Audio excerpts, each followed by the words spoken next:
So good morning, good afternoon, everyone. Again, my name is Omar Gazzarin, and I am the head of product for Americas. And I've been working with Victoria and Viral to think and implement the integration between Eidos Media and Amenity Analytics. What I'm going to show you today in the next 15-20 minutes is the state of the art of the integration, and to show you how we can release all the power of the embedded intelligence of Amenity within our ecosystem.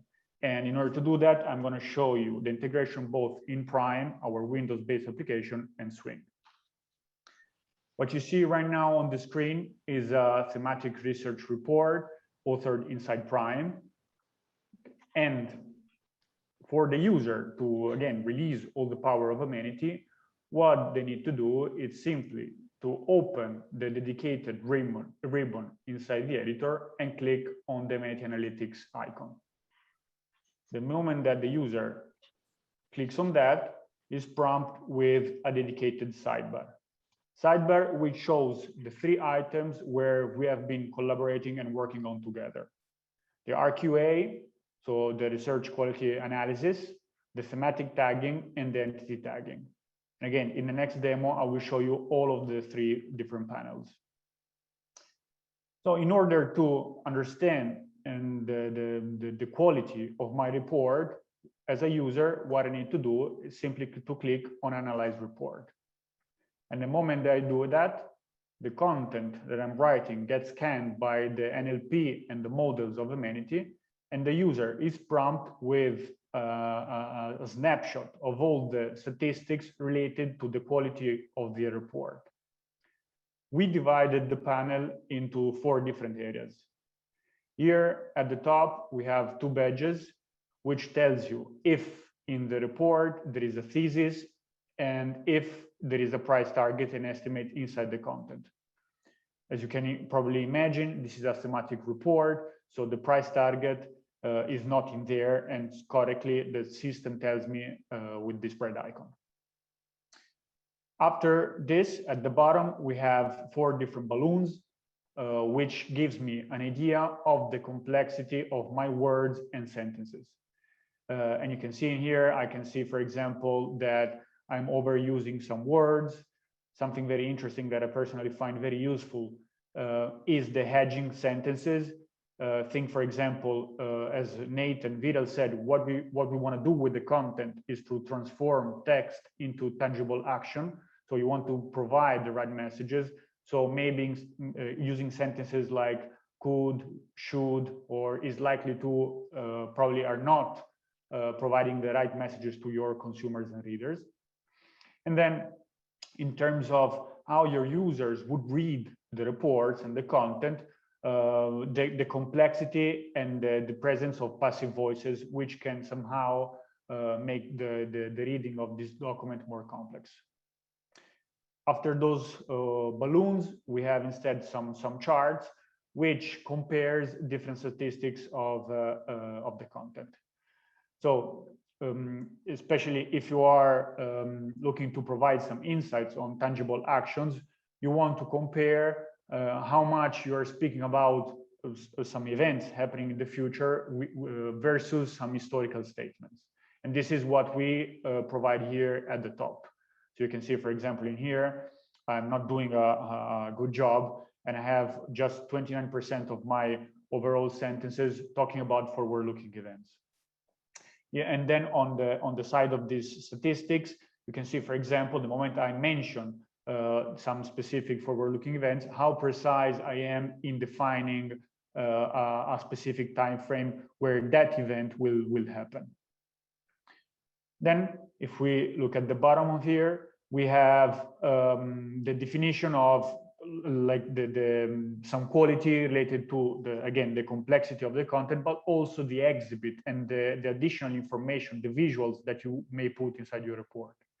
So, for example, if you put a report in the first page of the content, as for example Michael has done during his demo, you would like to avoid to mention and refer to that specific exhibit in the last page of the report. Then it's highly probable that the person that would read the report probably will skip that specific chart. And this is the information that we provide in here on this part of the panel. And then in the end, as I mentioned, how complex your content and your report is in terms of sentences, word count, the average length, and so on. Of course, as you also may see, when I'm hovering the different part of the sidebar, the user can go one level down. So as I mentioned, this is not just a snapshot, so it gives you an overview, but then you can click on any of these items and see in details what are, for example, those items that are causing the fact that I have some overused content, hedging content, and so on and so on. You can see, for example, in here, I'm overusing the word difficult. So maybe this is something that I would like to change inside my content. Again, another example in here, in the hedging, you can see, for example, in here, we are saying that some countries will probably prioritize local economic recovery. So this is something that we are not, let's say, saying with a specific action item related to this. Of course, as I mentioned earlier, the objective of this sidebar is to shorten your edit and review time, but also provide the user with some information to write your content with some consistent styling, and in essence, to make your users become a better research writer. So, for example, let's try to see how I could potentially improve some of the statistics that are presented to me. So, for example, here, as I mentioned earlier, I may want to do a better job in inserting some forward-looking statements. So what I may want to do, I can go inside my report and I can start to edit and add some additional sentences. So let me write some content. So I can say, for example, US economy will grow in 2022 by 7%. The same positive trend will be seen also in Europe with an average growth of 10%. Okay, this is totally done by me, so those numbers probably don't make any sense. So now what I'm going to do, even without saving the content, and I kindly ask you to focus on the statistics, so 29%, I'm going to re-ask the Amenity model to analyze my report. And you can see that right now, for example, we increased the value of the forward-looking statements from 29 to 38%. So I can, again, keep on working on this. And for example, I can add one last sentence to do and try to make a better job. And I can say, for example, in Q4 2022, Italian economy will benefit from the great result that the national team will achieve during the football World Cup in Qatar 2022. So, Qatar 2022. Okay. So again, now we have 38%. I can ask again to reperform the analysis, and you can see that right now I'm adding some additional content and information, and I'm doing a better job in presenting some forward-looking statements. As I mentioned, the panels and the sidebars are available both in Prime and Swing, and can work on different type of reports.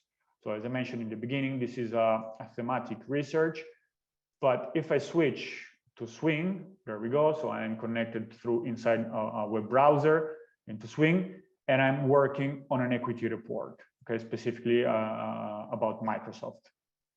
As the user did earlier, with a click of a button, I can immediately trigger the sidebar of Amenity in my workspace. And in here, I can ask to analyze my content, and you can see, again, with the same UI UX, all the statistics presented to the user. Something that you may see differently from what I showed you earlier is that, for example, you can see it actually here in my text. Okay, I do have a price target, and in fact, the panel tells me that this is inserted and presented inside my report. So of course, all of this is available, all the insights and statistics are available also in Swing with the same actionable items.